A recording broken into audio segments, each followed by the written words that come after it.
The United States from 1877 to 2001 was a period of great innovation.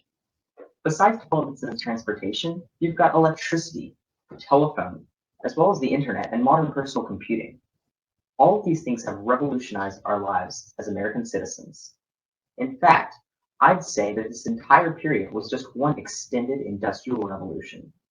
The consumer automobile is the most iconic artifact of American history from 1877 to modern day because it revolutionized both social and economic life. Before the consumer automobile hit the market, trains had revolutionized the transportation industry, though primarily in a commercial way. The Transcontinental Railroad was the first railroad to traverse North America from east to west, and it was completed at the Golden Spike Ceremony in May of 1869, where the two tracks met and were connected with a single golden railroad spike. Following trains, some planes, such as the Wright Flyer, flew before consumer automobiles were even a thing. When the consumer automobile entered the market in the early 20th century, it was a symbol of status, only for use by the wealthy and privileged. However, it gradually became more accessible to everyone. Well, the American middle class that was developing during that period.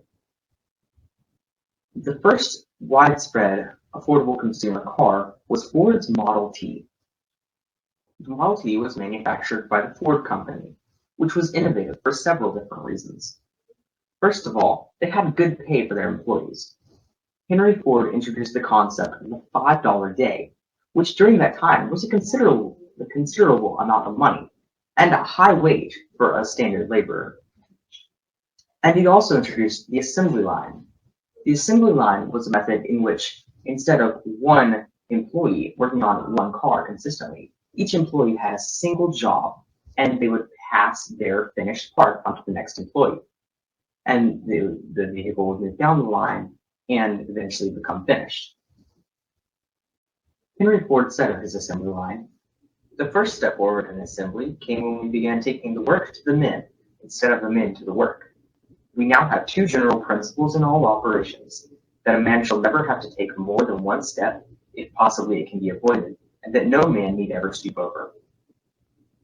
As you can see, Ford's assembly line greatly increased productivity and made the job easier for workers in his factories.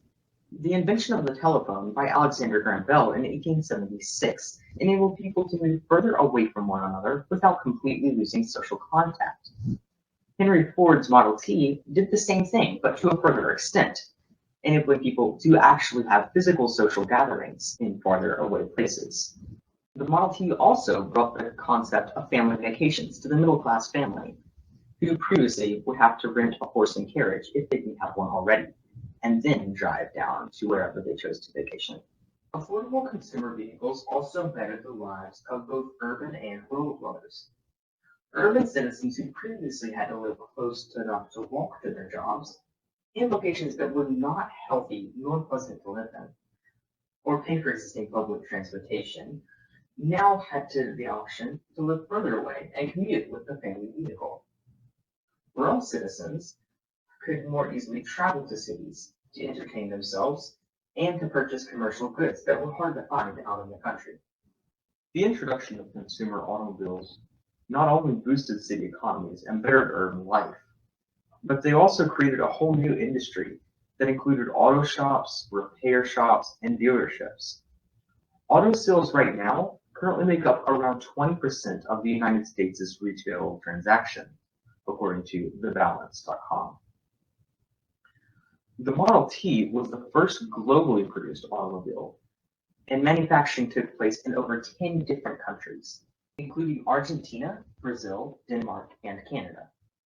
The introduction of the consumer automobile also created many government agencies, including the Federal Highway Administration, then known as the Bureau of Public Roads, in 1905. This administration was responsible for the building and maintenance of roads throughout the country, and is responsible for today's interstate and highway systems.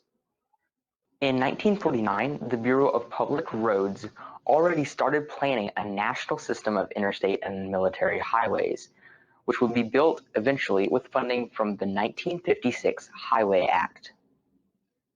In the June 1889 edition of the North American Review, steel magnate Andrew Carnegie referred to the historical cottage industry, where goods were manufactured at the domestic hearth or in small shops which formed part of the house. Though he acknowledges the benefits of working at home and the close community resulting from it, he also points out the main weakness, which is crude articles at high prices. The auto industry provided a solution to this issue: quick and easy commutes across paved roads. While the introduction of the automobile is very important, it really is just a symbol of the larger Industrial Revolution. That same Andrew Carnegie quote could be applied to the entirety of this period, as we gradually got more and more reliant on technology and less reliant on the old ways of living. The gas-powered auto industry caused an enormous boom in the oil industry, which led to many key modern-day events. For example, the importance of oil led to the rise of the Middle East in American affairs. Oil took a major part in the First Gulf War and was also a factor in the Iraq War. Both of these wars were fought between Iraq and the United States, along with a few other parties. The value of oil also helped vindicate the purchase of Alaska, along with the Klondike Gold Rush, that had previously been named Seward's Folly by critics. There are several other effects of automobiles that are still with us today. An entire sport that still exists and is popular today, NASCAR, also known as the National Association for Stock Car Auto Racing, was introduced in 1948. Along with quick and easy transportation came the need for quick and easy meals. The White Castle restaurant became the first fast food joint in what is now a $500 billion industry. However, there are some downsides. For example, carbon dioxide expelled from the exhaust of consumer vehicles forms over 1/5 of all pollution globally. The process of producing and disposing automobiles is also an environmental issue. Petroleum cars have received much criticism, and billions of dollars have gone into research into hybrid and electric alternatives. And you've also got issues of safety. Nearly 1.25 million people are killed in car accidents every single year. On average, that's over 3,000 people every day. And another 20 to 30 million are injured. There's no other invention that has changed American life permanently in so many different ways.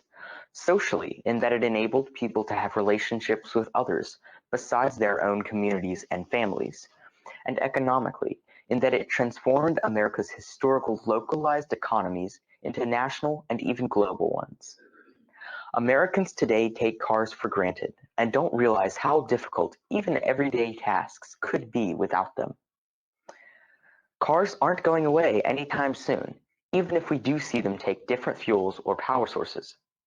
They are by far the most productive and impactful transportation method still with us today. All images used in this presentation are in the public domain or under the appropriate Creative Commons license, sourced from Wikimedia Commons. The Model T production map was made by me. Some statistics have been taken from thewanderingrv.com and thebalance.com. Quotes were sourced from the North American Review and thehenryford.org. Thank you for watching.